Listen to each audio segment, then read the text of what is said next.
Assalamualaikum, my name is Sandra Camacho-Colano and this is my part of report. My title of report is The Order of Play. In a singles, the server first makes a good service. The receiver then makes a good return and thereafter serves and receivers alternately shall each make a good return. In doubles, the servers makes a good service first. The receiver then makes a good return. The partner of the receiver then makes a good return. The partner of the receiver then makes a good return. Thereafter, each player in turn in that sequence shall make a good return. The fundamental skills. We have two fundamental skills. First is grip and second one is spin. The grip. In the table tennis, you may hold the paddle, which is either the shake hands grip of the penhold grip. The table tennis grip is important because it controls the paddle angle. The angle of the paddle controls the height, depth, spin, and direction of the ball. The type and amount of spin that can be imparted to the ball. The shake hand grip is appropriately named because the grasp and paddle as if you were shaking hands and somebody. You're pointing the fingers extends over the bottom part of the rubber on the backhand side and your thumb slightly throws the rubber on the forehead side.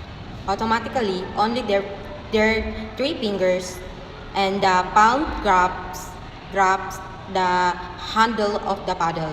The pinhold grip is also appropriately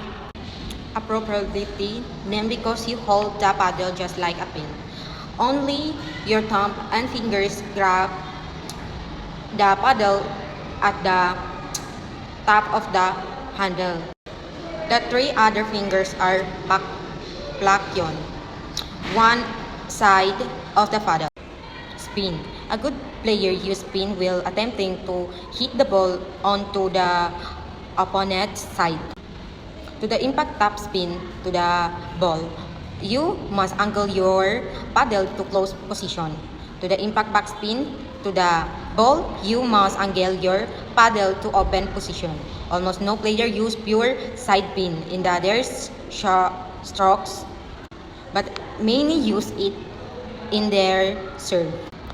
Paddle angles with the paddle held in a vertical position. The angle is described as the neutral. This is the ready position and is used when you are waiting for your opponent to serve. Close position.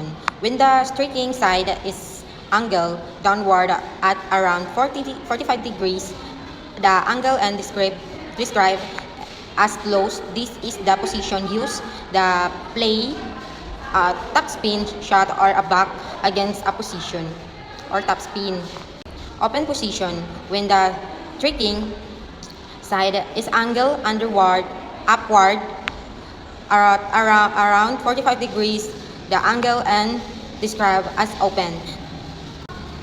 This is a position used the play and backspin shot like push and crop.